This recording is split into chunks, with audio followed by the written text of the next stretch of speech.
Mesdames, Messieurs, bonjour, bon début de semaine, bienvenue sur Canal 2 International.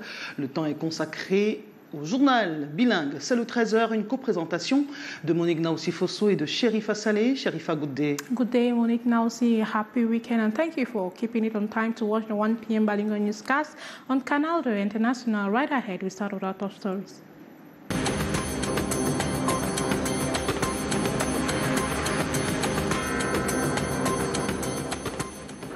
The death toll following the collapse of a story building in Cameroon's business city, DOUALA, appears to be increasing. From the 12 deaths reported Sunday, the figure, according to local authorities, has jumped to 16 as we speak, and there are fears the number could rise even further.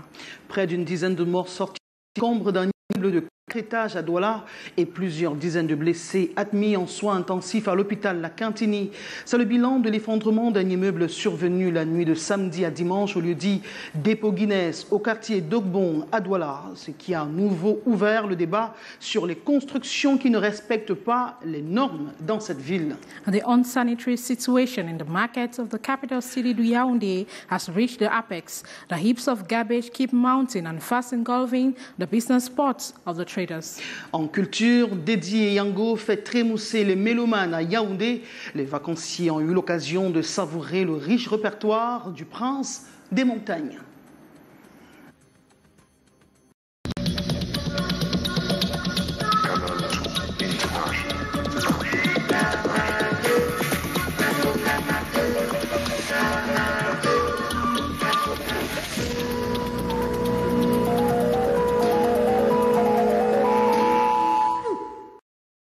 Merci de nous témoigner votre fidélité. Vous nous regardez en direct sur toutes nos plateformes digitales à l'adresse YouTube www.canal2international.net. La première partie de ce journal, c'est en anglais avec vous, Sherifa Saleh. Effectively, Monique Naoussi, the death toll following the collapse of a story building in Douala appears to be increasing. From the 12 deaths reported Sunday, the figure, according to the local authorities, has jumped to 16 as we speak, and there are fears of the number could rise even further. As we tell us in the following report, Ntarika Divine Ramsey Jr. At least 16 people are now known to have been killed and dozens others injured after a 4-story building collapsed onto a smaller one Sunday in Douala. Rescue workers assisted by government troops could be seen digging the wreckage in bids to find any more bodies all day Sunday. According to local authorities, the casualty figure will definitely increase over time, considering the severity of some of the injuries as well as the continuing search and rescue operation. In fact, some trickling reports already indicate that the death toll has risen as of early Monday. Meanwhile, several residents of the Dogbong neighborhood where the incident took place say they are still traumatized. Some say their inability to save the lives of some of the victims, including children, will stick on their minds for a long time to come. Building collapses have become a frequent occurrence across Cameroon's commercial hub Douala, and especially so during the rainy season. Building experts point accusing fingers at the substandard construction materials in use, the parcels of land on which some of the houses are built, incompetent on the part of some of the engineers and architects, as well as the absence of controls by those in charge. Elsewhere, and as the rains gather ever more intensity, fears of natural disasters including landslides and flooding are growing within the ranks of residents, and Sunday's fatal house collapse comes as another warning signal. And here is an excerpt of the literal governor Samaliva Hadiboa gathered on the site yesterday by our newsroom.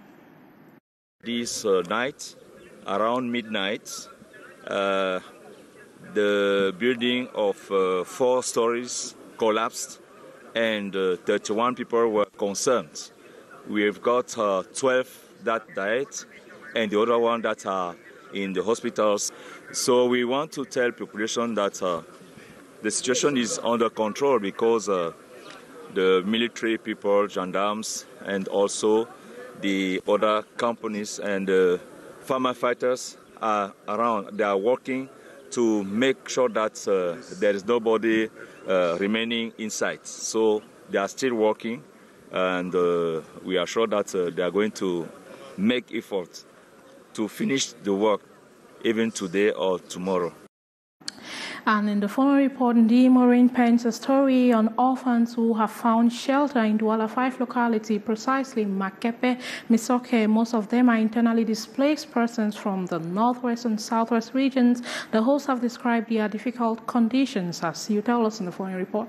Maureen. On their faces, we see signs of distress and pain, which depicts the appalling situation that these children, mostly orphans aged between 2 and 10 years, go through daily. A majority of them lost their parents in the conflict that has crippled the northwest and southwest regions since 2016. They found shelter in this building, which has been transformed into a center for internally displaced persons at the Makepe Misoke area. The host describes the difficult conditions the children suffer daily. The children essentially depend on donations from persons of goodwill. No real protection for these kids, who normally should be protected by the Convention on the Rights of Children ratified by Cameroon. Also, Article 5, 9 and 12 of the African Union Convention on the Protection and Assistance to Displaced Persons in Africa are clearly violated. The Social Affairs Department of the DOUALA 5 Council area blames the situation on lack of means, noting that it is not doing enough for these internally displaced persons. The lives of the children now depends on solidarity of persons of goodwill. And you have the next part of the news, Monet. Sharifa Saleh, l'opinion reste dans l'effroi après le bilan de l'effondrement de cet immeuble au quartier d'Ogbong à Douala, survenu la nuit de samedi à dimanche dernier, précisément à 1h30 du matin. Des dizaines de personnes y sont sorties mortes, plusieurs encore en soins intensifs à l'hôpital La Quintini de Douala. On fait le point des dernières minutes avec vous, Godfrey de Ngomfiu. Le bilan de l'effondrement d'une maison à Douala s'alourdit. Au moins 16 personnes ont été tuées et des dizaines d'autres blessées après l'effondrement d'un immeuble de 4 étages sur un autre en chantier. Les secouristes, aidés par les troupes gouvernementales, ont été vus en train de creuser les décombres dans l'espoir de retrouver d'autres corps tout au long de la journée de dimanche. Selon les autorités locales, le nombre de victimes va certainement augmenter au fil du temps, compte tenu de la gravité de certaines blessures et de la poursuite des opérations de recherche et de sauvetage. En fait, certains rapports indiquent déjà que le bilan s'est alourdi depuis le début de la journée de ce lundi. Entre-temps, plusieurs habitants du quartier de Ndorbon, où l'incident s'est produit, se disent encore traumatisés. Certains affirment que leur incapacité à sauver la vie de certaines des victimes, y compris des enfants, restera gravée dans leurs esprits pendant longtemps. Les effondrements d'immeubles sont devenus fréquents dans le centre commercial du Cameroun, Douala, et plus particulièrement pendant la saison des pluies. Les experts en bâtiment pointent du doigt les matériaux de construction de qualité inférieure utilisés, les parcelles de terrain sur lesquelles certaines maisons sont construites, l'incompétence des ingénieurs et des architectes ainsi que l'absence de contrôle par les responsables. Ailleurs, et au fur et à mesure que les pluies gagnent en intensité, les craintes de catastrophes naturelles, notamment de glissement du terrain et d'inondations, augmentent. Dans les rangs des habitants, l'effondrement mortel survenu dimanche, un nouveau signal d'alarme. Nous apprenons à l'instant, à votre suite, Wilfried Ngomsu, que le bilan s'est alourdi. On est à 33 morts à la suite de l'effondrement de cet immeuble. Et donc, le gouverneur de la région du littoral, Samuel Dieudonné Ivara-Dibois, s'est rendu sur le terrain pour constater les dégâts. Je vous propose de l'écouter dans cet extrait sélectionné par Junior Tarif Divine. Actuel de la catastrophe au niveau du quartier appelé Ange Raphaël est une maison de 4 niveaux qui s'est effondrée. Et nous avons enregistré un effectif de 31 personnes, dont 12 décédés. Les autres sont dans les formations hospitalières pour des soins médicaux. Lors d'un effondrement en 2016 qui avait coûté la vie à 5 personnes dans la ville de Douala, les autorités avaient comptabilisé 500 immeubles construits sans respect des normes en la matière. Sharifa Saleh, you have the second part of the news.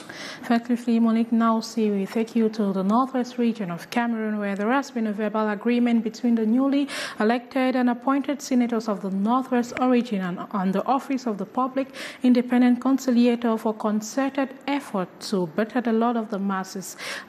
This was contracted during a one-day seminar held in Bamenda for the new politicians of the upper Chamber of Parliament.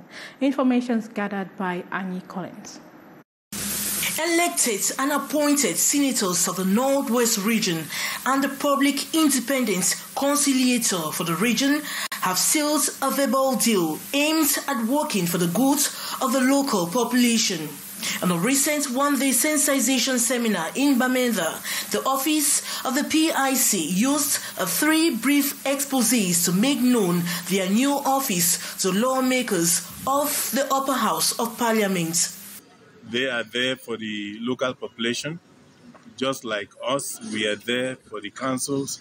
So our missions meet, and then we have to sit down together and see how we better serve. The 3 brief presentations that elucidated the 6 senators in attendance centered on the creation, missions, and functioning of the PCI by Tamfo Simon Fai himself. The substantive mandate of the Public Independent Conciliator by Research Officer D. Nelson, and the complaint management mechanism and the conciliatory process by another research officer, Young Francis. Having digested the lectures, the senators went home with the pledge to work in synergy with the Office of the Public Independent Conciliator for the general good. I want my council well run so that the party is voted and the mayor keeps staying in power. So we are going to work hand in hand with the Public Independent Conciliator to see how they can do sensitization, capacity building, and all to improve the functioning of the council. We have a common purpose to make sure that normalcy should come to our region, to come to the northwest and the southwest through our own concerted efforts so that we can look into it. Through the media that also took active part in the sensitization, Tamfo Simon Fai has quietly warned that with over 70 complaints already treated, the tough phase of his 6-year non-renewable mandate will soon begin for mayors and other council officials who may not want to sit up in conducting public affairs. And meantime, the first vice chair of the Social Democratic Front, Joshua C., is presently granting a press conference at the party's headquarters in Yaoundé on the general preparations of the funeral of Ni John Fronti. More on that shall be brought to you in our subsequent newscast. And back in Yaoundé, the unsanitary situation in the markets of the capital city has reached the apex. The heaps of garbage keeps mounting and fast engulfing the business spots of traders. Faced with the situation, they are forced to squeeze themselves by the nasty dirt to keep business going. Hyson Chia went on the site and brought back this report. He sits comfortably close to this stinking garbage every day as he struggles to sell to his clients. We are at the Mokolo market in Yaoundé, and the garbage situation is deplorable. Abandoned for weeks, the traders have been plunged into such a nasty atmosphere, but they got no choice than dealing with it. Les dehors est grave et les dedans c'est ça. Donc c'est le coupé-là qui nous a fait maintenant. We decided to sell outside because inside is worse than what you see here. If you kindly look, that is the parking. No way to park. It is terrible in the morning. You cannot even walk by. Those trekking, taking a taxi and cars to travel cannot walk by because the deaths have occupied the road. Et les passagers qui prennent la voiture qui prennent les taxis, tout ça, regardez ces routes. Et c'est grave, regardez. Operating under this inhuman situation, the council agents, they lament, only focus on the usual collection of taxes. The worst is that they are asking us for money. Some of us pay 500 francs per week, and others 400 francs per day. When they become helpless with the pungent odor, they are forced to take personal initiatives to help themselves. Sometimes we pay 2,000 francs to remove the garbage. It is impossible for a car to use this road in the morning. Look at where we are seated. We are the ones who try to clean up the place. Instead of cleaning up the market, they confiscate bikes.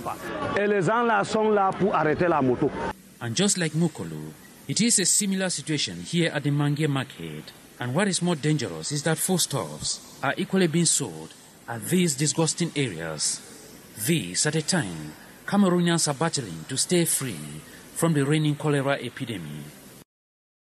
And if you are just coming in, you're on the 1 p.m. Bilingue News. Monique, let's talk culture. Parlons justement de culture à présent avec Dédi Yango, le prince des montagnes, qui a mis le show en début de week-end à Yaoundé dans un spectacle 100% live. Il a conquis les cœurs des mélomanes par sa voix et par ses mélodies. Revivons cette soirée festive au Bukaro Lounge avec Bénédicte Ngono et Raoul Ngoufo. Explosion de joie et palpitations ce 21 juin à Yaoundé. Prince et Yango fait trembler les planches du Bukaro Lounge.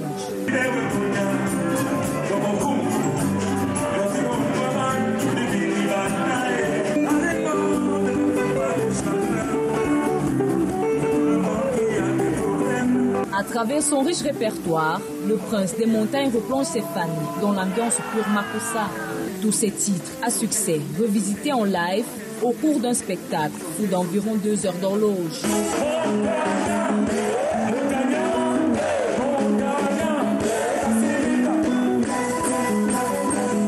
Des chansons qui ont en un soir redonné la joie aux plus tristes et cogné des cœurs meurtris. Toutes les générations se sont retrouvées à travers ces morceaux.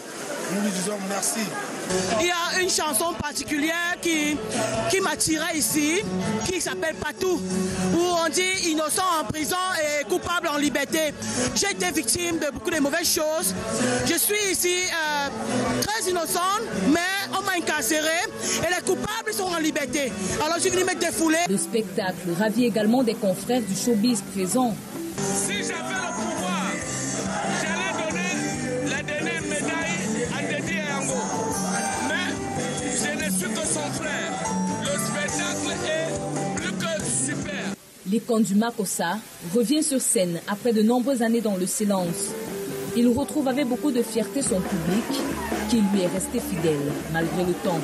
Et ça fait toujours plaisir de voir des gens reprendre des chansons à cœur et puis... Un défi encore relevé pour le Bukaro Lounge. Ce que nous vivons, le retour qui est celui des clients du Bukaro Lounge est très positif et Prince Dédi Yango lui-même est très heureux. D'autres géants de la musique camerounaise sont annoncés ici le week-end à venir. Dans le viseur, le couple musical Grâce et Dora Deka.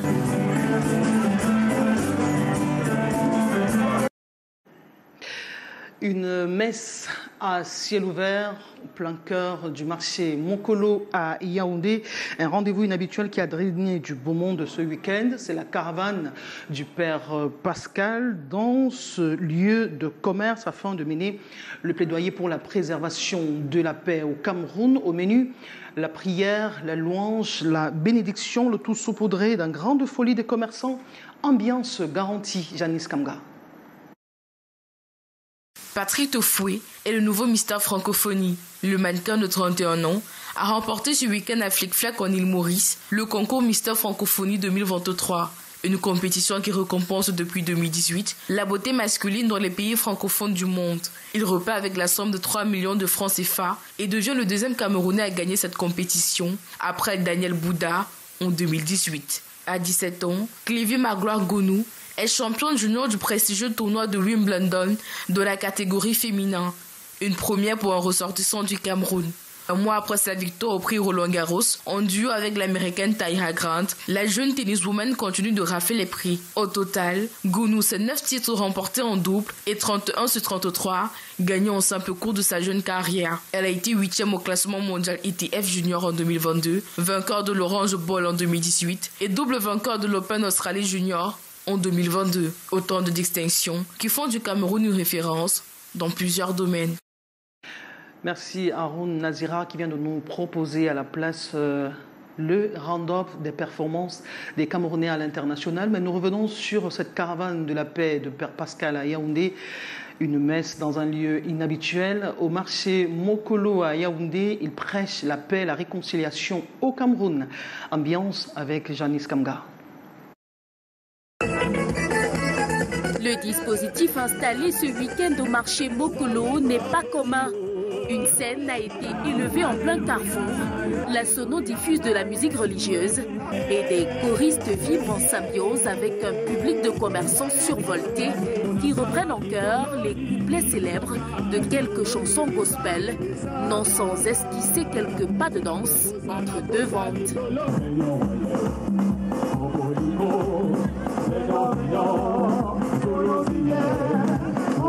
Tout à coup, arrive l'artisan de cette caravane de la paix, le Père Pascal.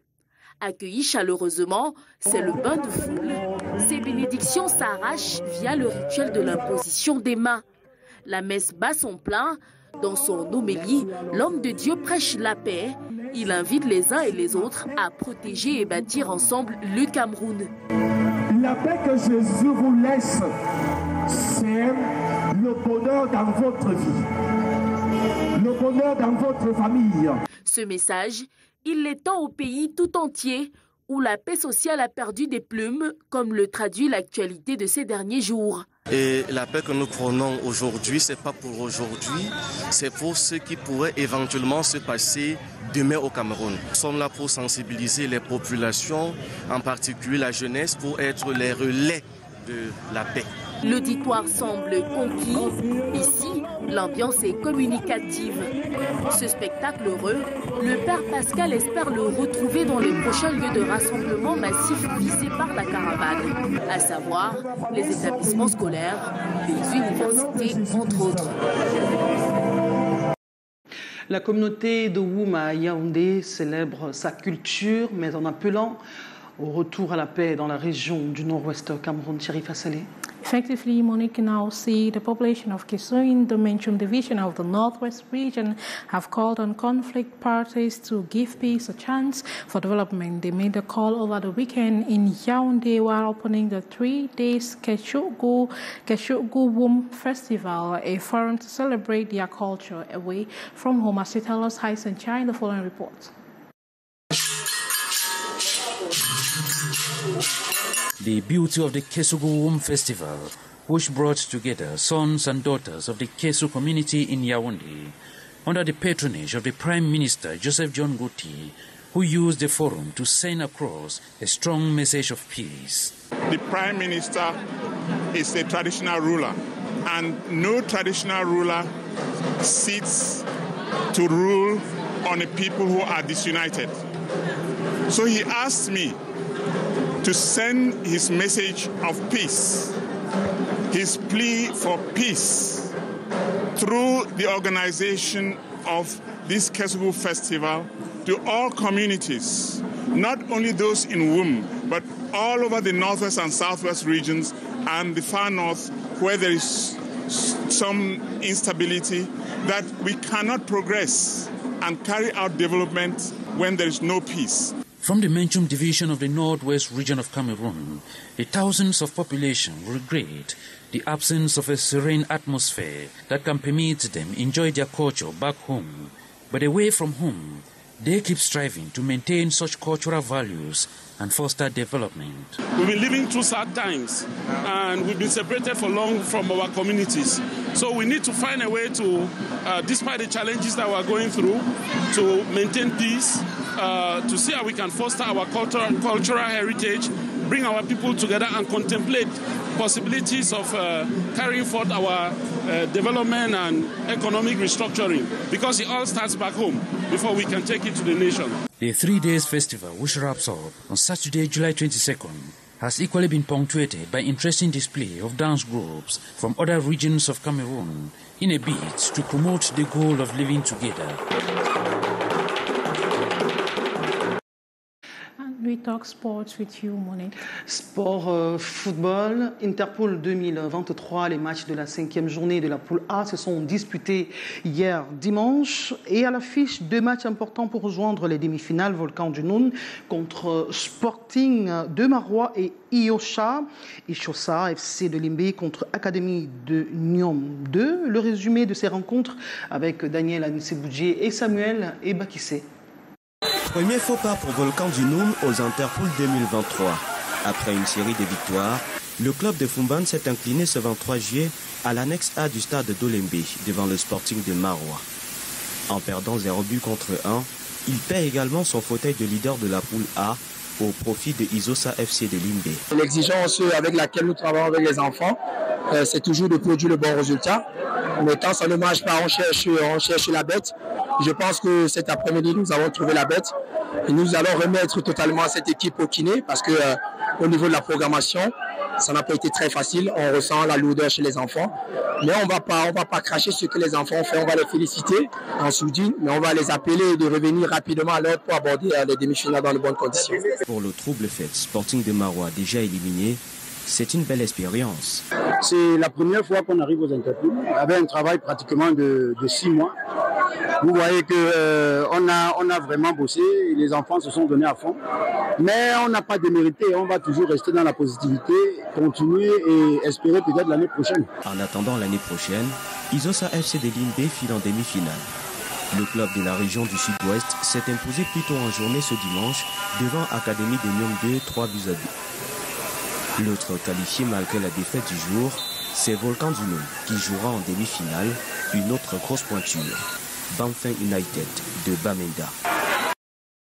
Fin de ce 13h, mesdames, messieurs, nous retenons que l'effondrement qui a eu lieu hier au quartier d'Ogbon a donné à perdre 33 Camerounais, 21 survivants et d'après les premiers éléments d'enquête, le propriétaire n'avait pas de permis de bâtir.